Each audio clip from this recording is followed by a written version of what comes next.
Rashod Nuri Guntekin. Choli qushi. Roman. Turkchadan Mirzakalon Ismoiliy tarjimasi. Toshkent. G'afur G'ulom nomidagi adabiyot va san'at nashriyoti. 1988-yil. Birinchi qism. 1900 yil. Sentyabr. 4-sinfda edim. Yoshim 12larda bo'lishi kerak. Fransuz tili muallimamiz Aleksiya opa bir kun bizga inshodan vazifa topshirdi. Hayotdagi ilk xotiralaringizni yozishga harakat qiling. Ko'raylikchi, nimalarni eslar ekansizlar. Sizlar uchun bu ajoyib xayol mashqi bo'ladi, degan edi u. Hech esimdan chiqmaydi. Sho'xligimdan, sergapligimdan bezor bo'lgan murabbiyalarim meni o'rtoqlarimdan ayirib, sinf burchagidagi bir kishilik kichkina partaga o'tkazib qo'yishgan edi. Mudira aytgandek, men dars paytida qo'shnilarimni gapga tutmaslikni, o'qituvchimizning so'zlarini odob bilan tinglashni o'rgangunimga qadar u yerda surgun hayot kechirishga mahkum edim. Bir yonimda kattakon yog'och ustun bor. Nimaiki qilinsa pinagini buzmaydigan va ora-sira pakkimning uchi bilan u yer, bu yeriga ozor berganimda mardona chidab turadigan vazman, uzun, gund qo'shni. Narigi yonimda esa monastir tarbiyasiga mos salqin va g'amgin olaqorong'ilikni saqlash uchun yasab qo'yilganga o'xshagan, darpardalari hech mahal osilmaydigan uzun deraza. Men soz narsa kashf qildim. Ko'ksimni partaga suyab, iyagimni biroz ko'tarsam, deraza tarbardalari tirqishidan osmonning bir bo'lagi-yu, akatsiya shoxlari orasidan bitta uy derazasi bilan balkon panjarasi ko'rinar edi. To'g'risini aytganda, manzara unchalik chiroyli emasdi. Deraza hamisha yopiq turar. Balkon panjarasida esa har doim chaqaloqning yo'rgaklari yoyib qo'yilgan bo'lar edi. Lekin men shu narsalarni ko'ra olganim uchun ham xursand edim. Dars paytlarida qo'llarimni iyakka tirab, o'qituvchilarimga nihoyatda xudojiy ko'rinish uchun lozim bo'lgan bir alfozda ko'zlarimni ko'kka, deraza eshigi tirqishidan ko'ringan haqiqiy osmonga tiksam, ular meni insofga kira boshlabdi deb suyunishardi. Men murabbiyalarimni shu zaylda aldar.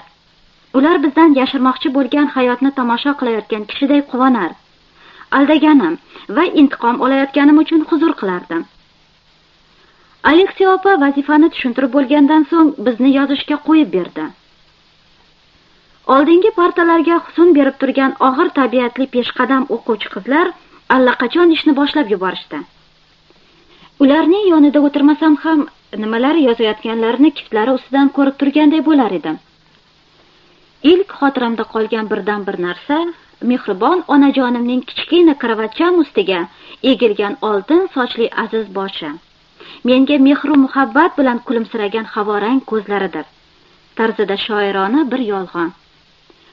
Aslida esa onalar oltin va havoranglardan boshqa ranglarda ham bo'ladilar. Faqat so'rlarning o'quvchilari qalamida shunday ranglarga bo'yalib chiqish u bechoralar uchun bir majburiyat, biz uchun esa odat edi. So'r, opa, bu yerda fransuz katolik tarbiyaxona murabbiyasi. Menga kelsak, men butunlay boshqacha qiz edim. Juda yoshligimda ayrilgan onamdan esimda nihoyatda oz narsa qolgan. Lekin onamning oltin sochli, havorang ko'zli bo'lmaganini aniq bilaman. Shunday bo'lgandan keyin uning asl qiyofasini o'zgartirib tushuntirishga va bundan mamnun bo'lishga hech qanday kuch meni majbur qila olmaydi. Nima yozsam ekan degan o'y meni qiynardi. Devorda Bibi Maryamning bo'yoqli surati tagiga osib qo'yilgan kakkuli soat tinmay yurib turibdi. Men esa hali ham anqayib o'tiribman. Boshimdagi lentani yechdim.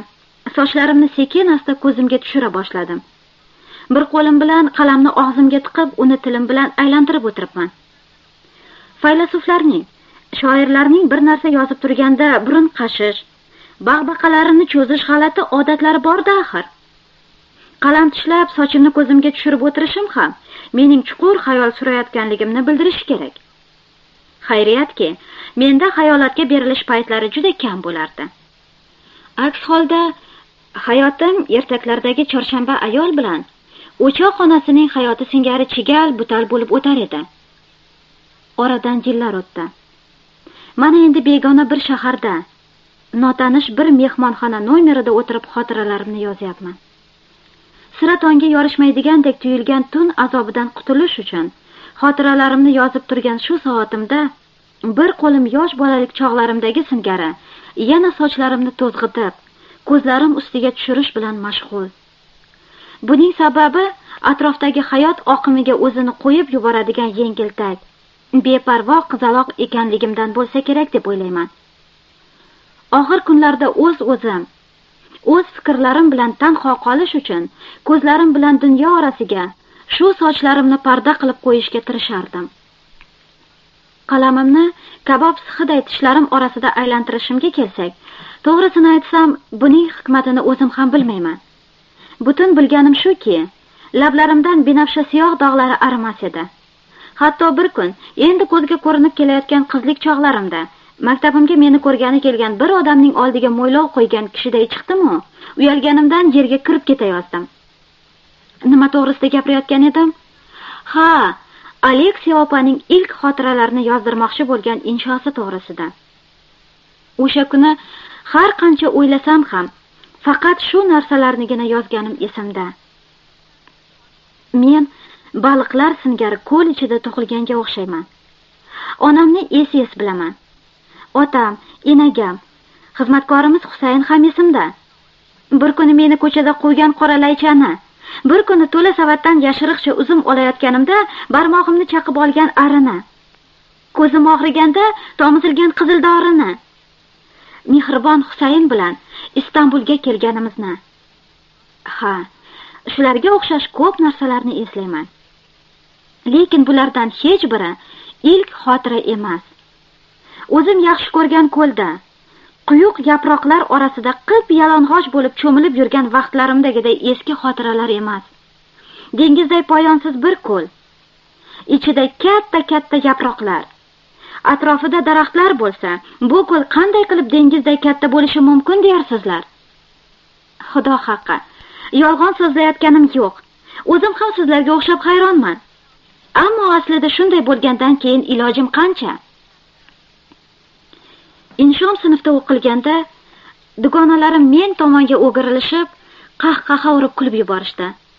Bechora Aleksiya opa ularni tinchitish uchun anchagina zahmat chekdi.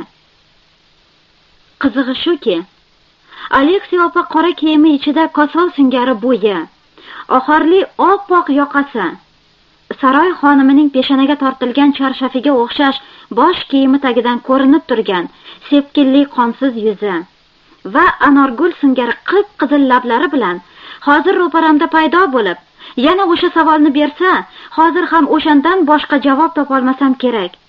Yana baliqday ko'lda tug'ilganimni ayta boshlayman. Keyinchalik u yoq, bu yoqdan surishtirib bilsam, bu ko'l Musul atrofida. Oti doim esimdan chiqib qoladigan bir kichkina qishloq yonboshida ekan.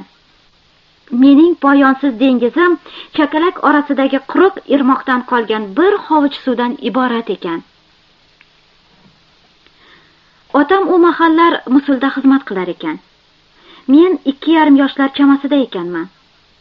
Yoz shu qadar issiq kelibdiki, shaharda turishning iloji qolmagandan keyin otam meni onam bilan qishloqqa keltirib qo'yishga majbur bo'libdi. O'zi esa har kuni ertalab otda Musulga tushar. Kechqurunlari kun botgandan keyin yana qaytib kelar ekan. Onam menga qaray olmaydigan ahvolda qattiq kasal ekan. Shuning uchun ancha vaqtlargacha qarovsiz qolibman. Oylab xizmatkorlar uyida sarson bo'libman. Keyin qishloqlarning biridan Fatima degan kimsasiz bir arab xotinni topishgan. Fatima meni yangigina o'lgan chaqalog'i o'rnida ko'rib, undan qolgan siynasi bilan onalik mehrini menga beribdi. Dastlabki yillarda sahro bolasiday o'sibman. Fatima meni orqasiga qopchiqday osib olib, jazirama oftoblarda ko'tarib yurar. xurmo daraxtlariga ham ko'tarib chiqar ekan. Shunday qilib, o'sha paytlar men hali aytgan qishloqqa kelibmiz. Fotima meni har kuni ertalab oziq ovqatimiz bilan shu chakalakka keltirar. Meni qip-yalang'och qilib suvga solar ekan. Kechqurungacha yumalanishib o'ynashar, ashulla aytishar, birga ovqat qilishar ekanmiz. Keyin uyqumiz kelganda qum yig'ib yostiq qilar. Gavdalarimiz suvda, boshlarimiz qumda quchoqlashib, betlarimizni betlarimizga qo'yishib uyquga ketar ekanmiz. Suv hayoti tan jonimga shunchalik singib ketgan ekanki, Musulga qaytganimizda dengizdan chiqqan baliqday qiynalib qolibman. Fe'lim buzilib, har zamon tipirchilar. Payti keldi deguncha ust-boshimni yechib tashlab, ko'chaga qip-yalang'och yugurib chiqib ketar ekanman. Fotimaning burnida, betlarida, qo'llarida g'urralar arimas edi. Men bu xil g'urralarga shunchalik odatlanib qolgan edimki, g'urrasiz yuzlar menga hamisha xunuk ko'rinardi. Mening uchun eng katta motam Fotimadan ajralishim bo'ldi. Shaharma-shahar yura-yura, axiyri Karbaloga keldik. U vaqt 4 yoshlarda edim. Bunday yoshda ko'p narsalarni uncha-muncha esda olib qolish mumkin. Fotimaga yaxshigina yerdan kuyov chiqdi. Enagamning kelin bo'lgani, go'shangaga kirgani bugungidek ko'z o'ngimda. Yuzlari Fotimaniki singari g'urra bo'lgani uchun menga nihoyatda go'zal ko'ringan xotinlar bilan to'la uyda meni quchoqdan quchoqqa olishar, keyin Fotimaning yoniga o'tkazishardi. So'ngra o'rtaga qo'yilgan barkashlardan hovuchlab ovqatlar yeganimizni eslayman. Nihoyat kun horg'inligidan va hardam xurmacha singari yumalayverishdan charchab, enagamning tizzasida yana barvaqt uxlab qolibman. Fotima onamiz o'g'li Husayn Karbaloda shahid bo'lganda hayotmidi, yo'qmidi bilmayman. Bechora ayol o'sha qora kungacha yashab, jigar go'shasi dog'ida har qancha faryod ko'targan bo'lmasin, lekin uning faryodi to'y kechasining ertasiga begona bir xotin quchog'ida yotganimni ko'rib, men ko'targan dod-u faryod oldida hech narsa bo'lmagandir. Xullas, Karbalo bo'lib, bunday shovqinli motamni ko'rmagandir deb o'ylayman. Faryod urib yig'lashdan, oh-vohdan ovozim bo'g'ilgach, katta odamlar singari ochlik e'lon qilib, necha kungacha ovqat yemadim. Enagamdan ayrilib, hasrat ichida qoldim. Lekin bu hasratni bir necha oylardan so'ng Husayn nomli bir suvori askargina unuttira oldi. Husayn ta'lim paytida otdan yiqilib, mayib bo'lgan askar edi. Otam uni uyga xizmatkor qilib oldi. Husayn devonaroq odam edi. Meni jonidan ortiq yaxshi ko'rardi. Men esa uning sevgisini oyoq osti qilib, tuzatib bo'lmaydigan bir vafosizlik bilan xorlardim. Men Fatima bilan birga yotib o'rganib qolgan bo'lsam ham, bu bilan birga yotmas edim. Lekin saharda xo'rozlar qichqirdi deguncha, ko'zlarimni ochib uning xonasiga yugurib kirar. Ot minganday ustiga minib olib, barmoqlarim bilan qovoqlarini yirib ochardim. Ilgari Fatima meni bog'larga, dalalarga o'rgatgan bo'lsa, Husayn kazarmaga, askarlar muhitiga olib kirdi. Bu uzun mo'ylovli, yo'g'on odamning har xil o'yinlarga ustaligini hech kimda ko'rgan emasman. O'yinlarining asl go'zalligi xavfli, hayajonli qiliqlarida edi.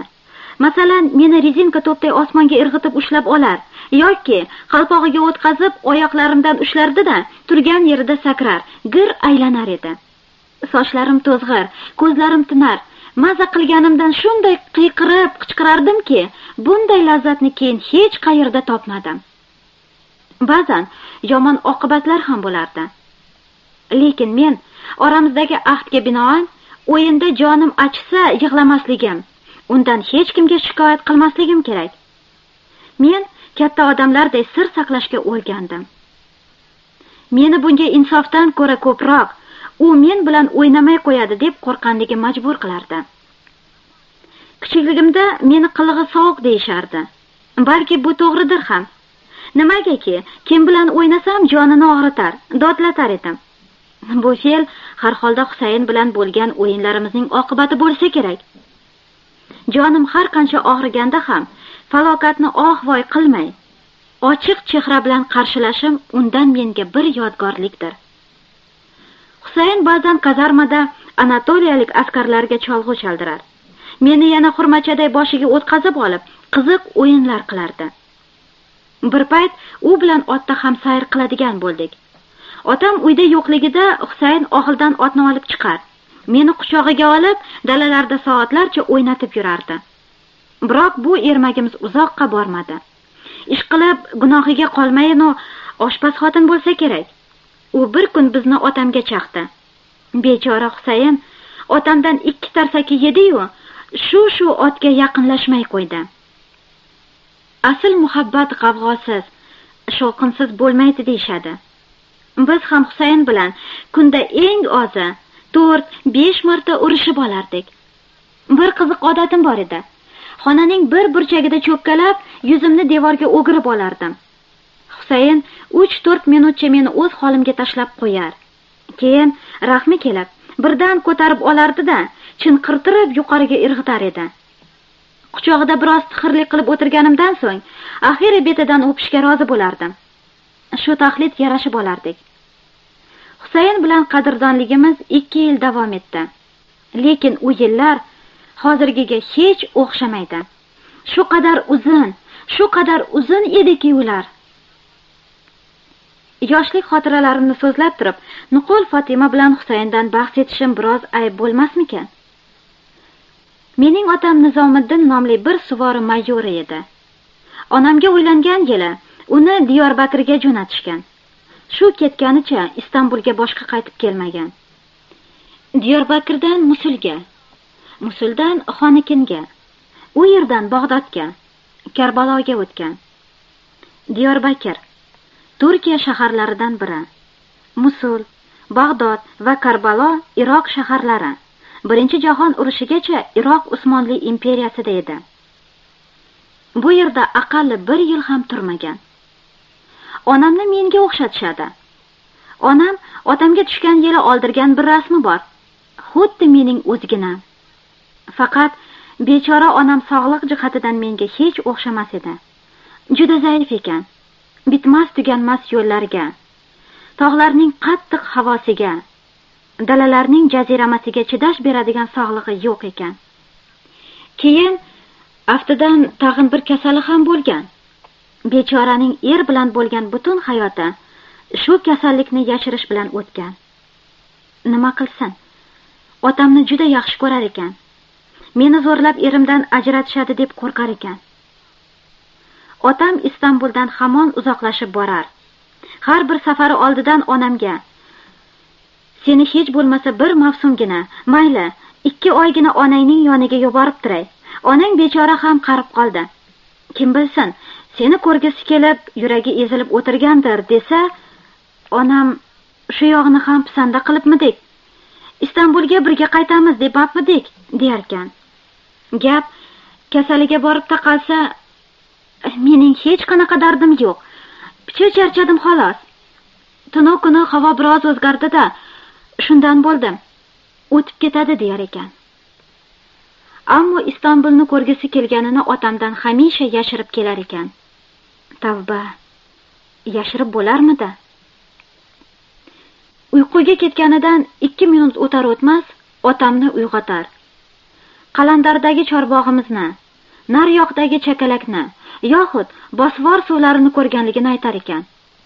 Jindakini uyqu ichida o'tgan bir necha minutga shu qadar uzun tushni sig'dirish, u yerlarni odam juda ham ko'rgisi kelgan bo'lishidan emasmikan? Buvim harbiy ministrlikka, saroy mulozimlarining oldiga borib, otamni Istanbulga qaytarishlarini har qancha iltimos qilsa ham, har qancha yig'lab siqtasa ham, bu yolvorishlar hech qanday naf bermagan. Nihoyat, onamning kasali og'irlashgandan so'ng, otam hech bo'lmasa uni Istanbulga olib borib qo'yish uchun 1 oyga ruxsat so'ragan-u, javobni ham kutib o'tirmasdan yo'lga chiqqan. Tuyalarga ortilgan kajavalarda o'tirib, cho'ldan o'tganimiz xuddi bugungiday esimda. Bayrutga yetib, dengizni ko'rishimiz bilanoq, onam biroz jonlanganday bo'ldi. Qo'ngan uyimizda onam meni ko'rpasiga o'tkazib, sochlarimni taradi. Qo'llarimning kirligini, tugmalarimning tushganligini ko'rib xafa bo'ldi. Boshini bag'rimga bosib yig'ladi. 1-2 kundan keyin o'rnidan turdi.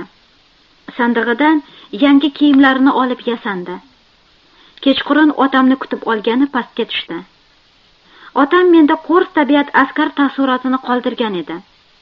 Lekin o'shanda onamning turib yurganini ko'rib, suyunganidan yugurib keldi-da, onamni endigina yura boshlagan go'dak boladek qo'llaridan ushlab yig'ladi. Men buni hech esimdan chiqarmayman. Bu bizning birga kechirgan so'nggi kunimiz bo'ldi. Onamni ertasi kuni ochiq sandiq yonida, boshi kiyimlar bo'xchasi ustiga qo'yilgan, lablarida qon qotib qolgan holda topishdi. Onam o'lib qolgan edi. Ikkinchi trek. 6 yashar bolaning ancha-muncha narsaga aqli yetishi kerak. Lekin men hech nimani o'qimaganday parvosiz yuraverdim. Biz tushgan uyda odam ko'p edi.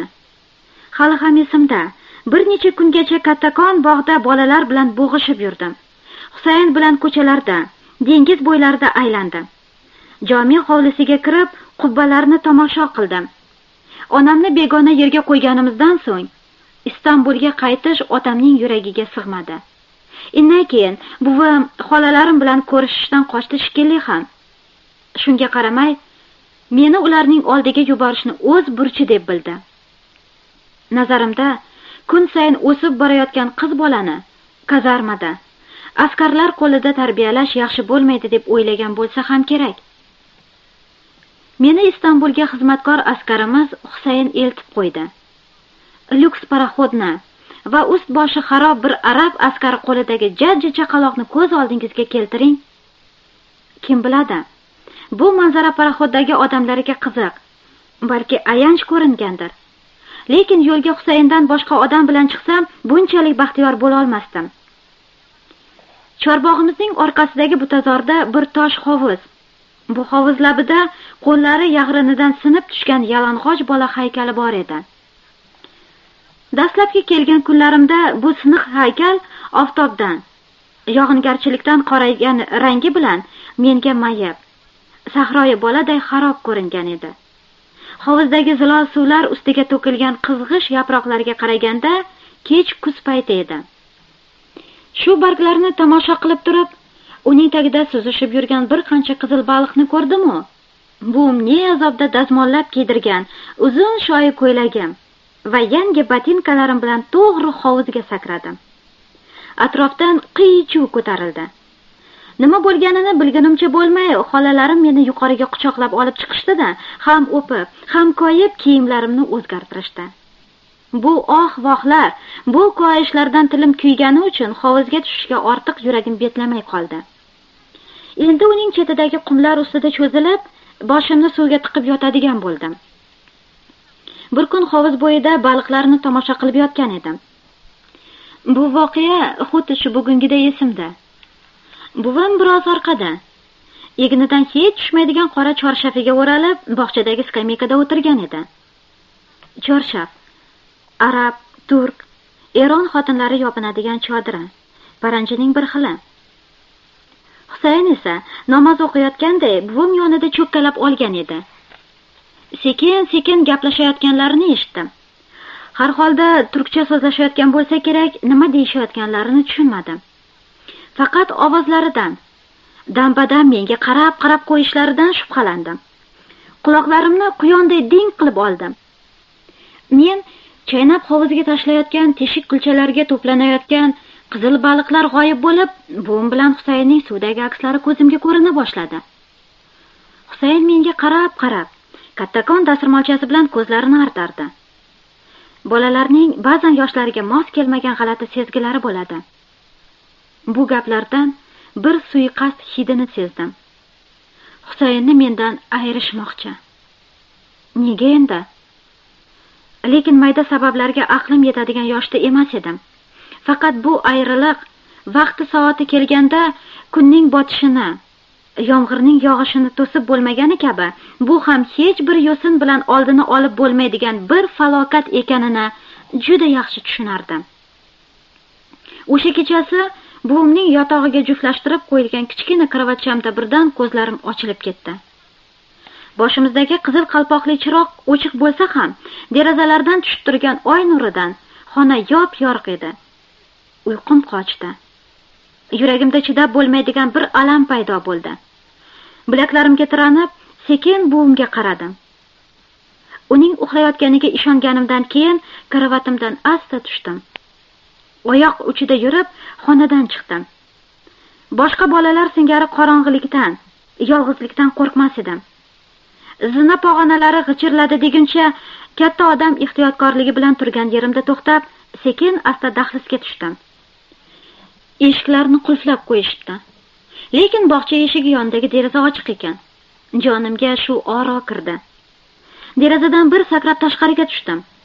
Husayn bog'chaning narigi chetidagi bog'bon hujrasida yotardi. Kechasi kiyadigan oq ko'ylagimning uzun etaklarini oyoqlarimga o'ralashtira o'sha yoqqa chopib ketdim. Hujraga kira solib, Husaynning karavatiga chiqib oldim. U juda qattiq uxlardi. Arabistonda ekanimizda ham ertalab uni uyg'otish uchun ozmuncha mehnat sarf qilmasdim. Ko'zlarini ochishga unamagandan keyin otga minayotganday qorniga minib olib qistash, uzun mo'ylovlarini tizgin qilib tortish, chuqlash kerak edi. Lekin bu kecha uni uyg'otishdan qo'rqdim. Uyg'onsa, meni ilgarigiday yoniga o'tkazishga ko'nmaydi. Yalinib, yolvorishimga qaramay, buvimga eltib beradi deb o'yladim. Asla birdan-bir tilagim oxirgi kechani uning yonida o'tkazish edi. O'sha kechasi qilgan nojo'ya harakatim yaqin vaqtlargacha oilamiz og'zidan tushmay keldi. Buvim saharga yaqin uyg'onganda yonida yo'qligimni ko'rib shaytonlab qolayozibdi. Bir necha minut ichida butun chorbog' oyoqqa turibdi. Chiroq, shamlar ko'tarishib bog'chani, dengiz bo'ylarini axtarishibdi. Bo'g'ot orasidan ko'chagacha, qayxonadan hovuzning 2 qarich suvigacha hamma yoqni ostin-ustun qilishibdi. Qo'shni polis qudug'iga chiroq tushirib qarashibdi. Bir mahal buvimning esiga Husayn tushibdi-yu, u yotgan hujraga qarab chopibdi. Kelib qarasa, men askarning bo'ynidan mahkam quchoqlab uxlab yotgan emishman. Ayriliq kunining fojiasini hali eslab kulaman. Men umrimda o'sha kungiday xokisorlik qilganimni bilmayman. Husayn eshik yonida tiz cho'kib olib, shopday mo'ylovlari borligidan ham uyalmay yig'ladi. Men esa Bag'dodda, Suriyada arab tilanchilaridan o'rganib olgan duolarim bilan buvimning, xolalarimning etaklarini o'pib, undan ajratmasliklarini so'rab yalindim. Romanlarda qayg'uga uchragan odamlar yelkasi cho'kkan, ko'zlari so'ngan, harakatsiz, unsiz, yana ham ochiqrog'i g'arib qilib tasvirlanadi. Menda doimo buning aksi bo'ladi. Qachon og'ir qayg'uga cho'ksam, ko'zlarim porlaydi, chehram ochiladi. Terimga sig'may ketaman. Dunyoni pisand qilmaganday qahqaha urib kulaman. Turli sho'xliklar, telbaliklar qilaman. Shu bilan birga oxizorini yaqin odamiga, boshqalarga aytolmaydigan kishilar uchun buni juda yaxshi odat deb hisoblayman. Husayndan ayrilganimdan keyin ham shunday qilganim esimda. Yaramasliklardan quturar, meni yupansin deb olib kelishgan qarindosh bolalarni urib-surib jonlarini olardim. Yoki begonalar ko'zida ayb bo'ladigan bir vafosizlik bilan Husaynni ko'nglimdan chiqarib tashladim. Ammo yaxshi bilmayman, balki undan chinakam xafa bo'lganim uchun shunday qilgandirman. Oldimda nomi tilga olingan hamon yuzimni teskari o'girib olar. Men endi o'rgana boshlagan turkcha so'zlar bilan Husayn pis, Husayn chirkin, edepsiz deb yerga tupurardim. Husayn yomon, Husayn yaramas, adabsiz Shunday bo'lsa ham, bechora, yomon, yaramas Husaynning Bayrutga yetar-yetmas menga yuborgan bir quti xurmosi jahlimni pasaytirganday bo'ldi. Xurmolarning tugashidan falokatdan qo'rqqanim holda, bir o'tirishda hammasini pok-pokiza tushirdim. Xayriyat, danaklari qoldi. Ular menga bir necha haftalik ermak bo'ldi. Bir qismini xachirlarga taqiladigan munchoqlar bilan aralashtirib ipga tizdim. Yovvoyi odamlarnikiga o'xshagan shodamunchoq yasab, bo'ynimga ilib oldim. Qolganlarini bog'chaning har yeriga ekdim. Necha oygacha har kuni ertalab kichkina idishda ularga suv quyar, bog'chada xurmozor bo'lishini kutar edim. Bechora buvim esini yo'qotib qo'ydi. Meni yo'lga solish chindan ham imkonsiz edi. sahar g'ira shirasida uyg'onar, kechqurun charchab, horib tolganimga qadar bevoshliklar qilar edim. Ovozim o'chkuday bo'lsa, chorbog'da xavotirga tushishardi. Chunki bu mening biror yerimni kesib olib, ovozimni chiqarmay qonimni tindirish, yo bir yerga yiqilib ketib, og'riqdan to'lg'anish, yoxud stul oyoqlarini aralash, to'shak jildlarini bo'yash kabi zararli ishlar bilan mashg'ul ekanligimni bildirar edi. Bir kuni qushlarga latta, payrahalardan uya yasash uchun daraxtlarning qir uchiga chiqar. Boshqa bir kun o'choq mo'risidan tosh otib, oshpaz xotinni qo'rqitish uchun tomga tirmashar edim. Chorboqqa ora-sira bir doktor kelib turardi. Bir kun shu doktorni eshik oldida kutib turgan bo'sh izvoshga chiqdim-u, jonivorlarni qamchiladim. Boshqa bir kun esa kattakon kir tog'orani sudrab borib, dengizga tushirdim-da, unga o'tirib olib o'zimni oqinga topshirdim. Bilmayman, boshqalarda ham shundaymi? Lekin bizning oilamizda yetim bolani urish gunoh hisoblanadi. Juda haddimdan oshib ketgan kezlarimda qo'limdan yetaklab borib, biror uyga qamab qo'yishardi. Beradigan jazolari shu edi xolos. Hamma bolalar soqolli amaki deb chaqiradigan g'alati tabiatli bir qarindoshimiz bor edi. Ana shu soqolli amaki mening qo'llarimni avliyo panjara debdi. Chunki barmoqlarim biror kun ham yara chaqadan xoli bo'lmas. Xina qo'ygan xotinlarnikiga o'xshab undan latta, bintlar arimas edi. Tenqurlarim bilan bir xil muomalada bo'lmas edi. Yoshi ancha katta bo'lgan qarindosh bolalar ham mendan bezillardi. Menda qalbimda sevgi olovi uchqunlaguday bo'lsa, bu ham bir falokat bo'lardi. Odamlarga o'xshab sevishni, sevganimni mehr va shafqat bilan e'zozlashni o'rganmagan edim. Yaxshi ko'rgan odamim ustiga hayvon bolasiday otilar, quloqlarini cho'zar, yuzini tirnar, itarib turtib jonidan bezor qilardim. Qarindosh bolalar orasida faqat bittasidan tortinar. O'shandangina hayqar edim. U Basima xolamning o'g'li Komron edi. Ammo uni bola deyish uncha to'g'ri kelmaydi. Avvalo yoshi mendan ancha ortiq. Qolaversa juda odobli, vazman. Bolalarga qo'shilishni yoqtirmaydi. Qo'llarini cho'ntaklariga suqib olib, yo dengiz bo'yida o'zi yolg'iz aylanib yuradi, yo bo'lmasa daraxtlar soyasida kitob o'qib o'tiradi. Komronning sochlari jingalak, sarg'ish yuzi esa nozik, oppoq, yarqiroq.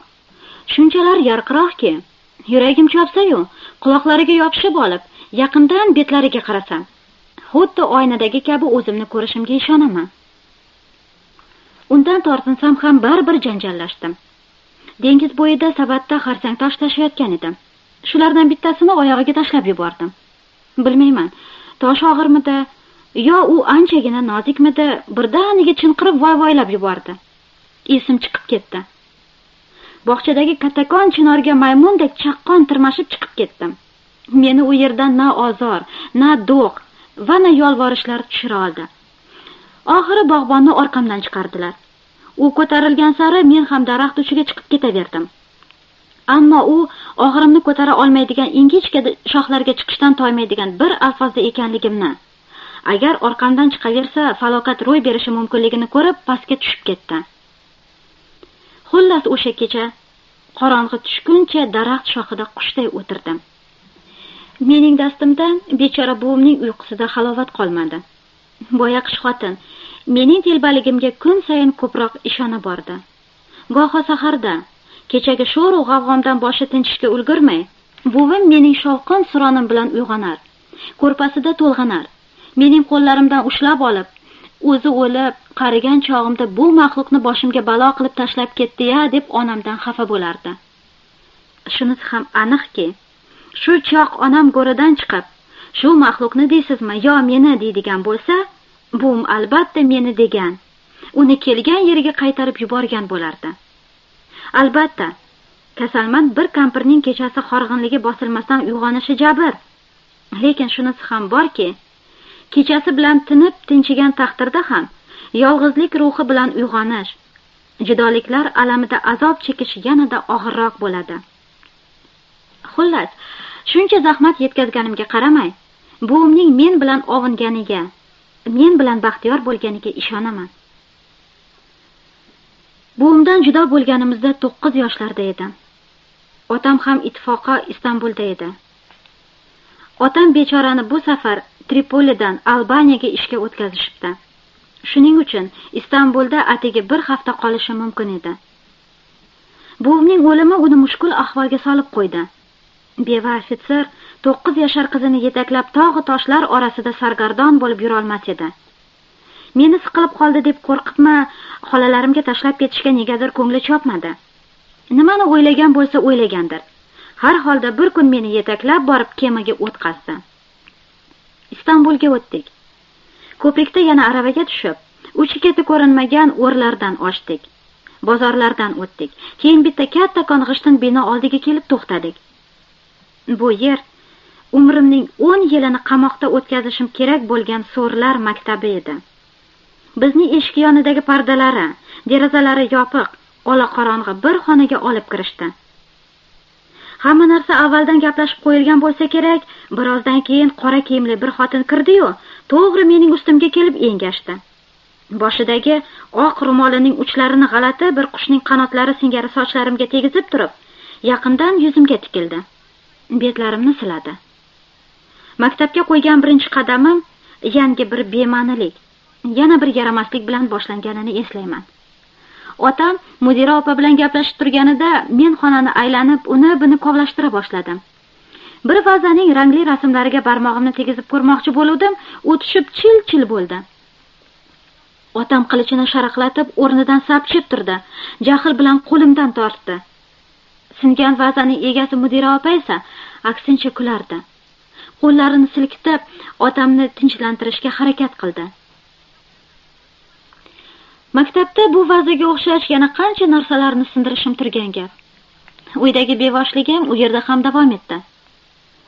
Murabbiyalarimiz chindan ham malak kabi sabrli xotinlar edi. Yoki mening yaxshi tomonlarim bor edi.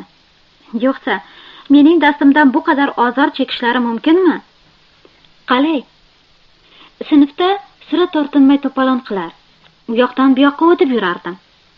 Hamma singari zinadan tushish mening odatim emas edi. Albatta, biror burchakka biqinib olib, sinfdoshlarimning tushishlarini poylar. Keyin panjara yog'ochiga otga minganday sakrab chiqib olib, o'zimni pastga qo'yib yuborardim. Yoki oyoqlarimni juftlashtirib zinalardan sakrardim. Bog'da qurigan daraxt bo'lardi. Payti keldi deguncha o'shanga tirmashib chiqib olganimni, po'pisalarga quloq solmay, tanaffus oxirigacha shoxdan shoxga irg'iganimni ko'rgan muallimam bu odam bolasi emas, choli qushi deb qo'ygan edi. Choli qushi, butazor qushi, chittak. Ana shunday qilib, o'sha kundan boshlab asl nomim unutildi-yu, hamma meni choli qushi deb ataydigan bo'ldi. Bilmayman, bu ism keyinchalik qanday qilib oilamizga ham o'tdi-yu, Farida otim bayram kiyimi singari juda kam qo'llanadigan rasmiy ot bo'lib qoldi. Choli qushi mening o'zimga ham yoqardi. Nimagaki bu nom ko'p mahal jonimga oro kirardi. Biron nojo'ya harakatimdan shikoyat qilishsa, bahuzur yelkalarimni o'chirib, "Nachora, choli qushining qo'lidan boshqa nima kelardi?" deyardim. Ba'zan maktabimizga echkiniga o'xshagan kichkina soqol qo'yib olgan ko'zoynakli pop kelib ketib yurardi. Bir kun sochimning uchidan qaychi bilan jinday kesib, yelim bilan iyagimga yopishtirib oldim. O'qituvchimiz men tomonga qaraganda jag'imni hovuchimning ichiga yashirar. Nari yoqqa qarashi bilan qo'llarimni olardim-u, soqolimni selkillatib, popga taqlid qilar. Bolalarni kuldirar edim. O'qituvchimiz bu qahqahalarning sababini bila olmay tomog'i yorilguday bo'lib baqirar edi. Nima ham bo'ldi-yu, bir mahal yuzimni sinfimizni yo'lakka ochiladigan derazasi tomonga o'girib qolmaymanmi? Qarasam, oyna orqasidan mudira opa menga qarab turibdi-da. Shoshib qolganimdan nima qilsam bo'ladi? Bo'ynimni egdim. Barmoqlarimni labimga keltirib jim ishorasini qildim. Keyin esa barmoqlarim bilan unga bir bo'sa yubordim. Maktabning kattasi ana shu mudira opa edi. Eng keksa muallimlargacha hamma uni xudoday hurmat qilardi. Shunday bo'lgani holda, undan muallimga nisbatan sir saqlashni so'rashim xotin boyaqishga nasha qildi. Sinfga kirsa, salobatini saqlab qola olmasligidan qo'rqayotgandek kuldi. Keyin qo'li bilan menga po'pisa qilib, yo'lak qorong'iligida ko'zdan g'oyib bo'ldi. Mudira opa bir kuni meni ovqatxonada qo'lga tushirdi. Sinfdan o'g'irlab chiqqan qog'oz savatimga ovqat sarqitlarini solib turgan edim. Mudira dag'al tovush bilan: "Bu yoqqa kel, Farida, nima qilyapsan?" dedi. Qilayotgan narsamning yomonligini bilmas edim. Yuziga tik qarab: "Itlarga ovqat berish ham yomon narsami, Ma'sur?" dedim. "Qanaqa itlarga? Qanaqa ovqat?" "Vayronadagi itlarga." "Oh, Ma'sur, men borganimda qanchalik suyunishganini bir ko'rsangiz edi." Ma'sur mening opam. Opa. Kecha kechqurun bo'lsa, burchakda kutib olishdi. Oyoqlarimga yopishishdi. "Sabr qilinglar, vayronaga eltib beraman. Ungacha o'lib qolmasizlar" desam ham zolimlar quloq solishmadi. Ozirishib meni yerga yiqitishyapti. Mening ham o'jarligim tutib ketdi. Savatga etagimni mahkam yopib oldim. Sal bo'lmasa meni tilka-pora qilib tashlashardi. Xayriyatki, bir teshik kulchachi o'tib ketayotgan ekan, qutqazib oldi. Mudira ko'zlarimga tikilib turib eshitdi. "Juda soz. Xo'sh, maktabdan qanday qilib chiqding?" deb so'radi u. Men hech tap tortmay: "Kirxonaning orqasidagi devordan oshib tushdim" dedim. Mudira katta bir falokat xabarini eshitganday boshini qichib: "Qanday botinding?" dedi. Men yana to'g'risini aytdim. "Ajablanmang, Ma'sur, devor juda past. Undan keyin qanday qilib eshikdan chiqishim mumkin? Qorovul meni chiqarib qo'yarmidi? Birinchi chiqqanimda seni Ma'sur Tereza chaqiryapti deb aldab qochgan edim. Iltimos qilaman, siz ham menga xalaqit bermang. Chunki itlarning och qolish xavfi bor." Murabbiyalarimiz xo'p g'alati xotinlar edi-da. Boshqa biron maktabda shu narsalarni qilsam, yo meni qamab qo'yishar, yo bo'lmasa birorta jazo berishar edi deb o'ylayman. U men bilan pachaklashib o'tirmaslik uchun o'zini bosdi. "Itlarni, hayvonlarni parvarish qilish yaxshi narsa, lekin itoatsizlik qilish yaramaydi. Savatni menga tashlab ket. Sarqitlarni itlarga qorovul eltib beradi, aytaman" dedi. Umrimda hech kim meni shu xotinchalik yaxshi ko'rmagan bo'lsa kerak. 3-trek. Murabbiyalarimizning shunga o'xshash harakatlari u vaqt yelning toqqa ta'siriga o'xshash bir narsa bo'lib, mening sho'xligimni, intizomsizligimni daf etishdan ojiz ko'rinardi. Faqat bular asta-sekin tanamga singib, o'chmas izlar, shifosiz zaifliklar, nazokat zamzamasi qoldirmaganmikin deb qo'rqaman. Shunday, men haqiqatdan ham tushunib bo'lmaydigan g'alati qiz edim. O'qituvchilarimning zaif tomonlarini bilib olardim. Har bir o'qituvchining jig'iga nima ko'proq tegishini osongina topib olar. Shunga qarab mujda tayyorlardim. Masalan, Matild opa nomli qari, nihoyatda mutaassib bir muzika o'qituvchimiz bor edi.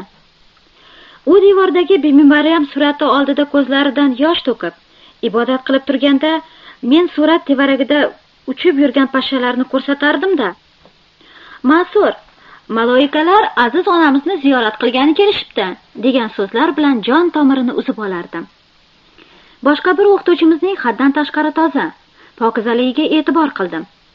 U yonimdan o'tib ketayotganda ruchkamning yomon yozishidan shikoyat qilmoqchi bo'lar. Bechoraning oppoq yoqasiga siyoh sachratib yuborar edi. Yana bir o'qituvchimiz bor edi. Bunisi gazandalardan juda qo'rqardi. Kitoblarning biridan rangli chayon razmini topdim-u, avaylab atrofini kesdim.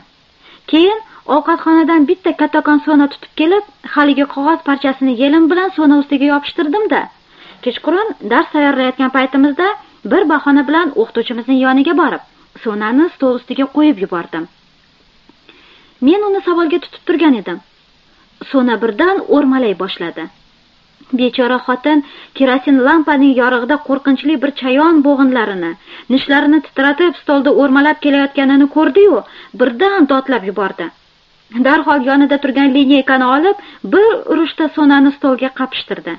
Keyin orqasini devorga suyab, qo'llari bilan yuzini to'sib, anchagacha hushiga kela olmay turdi.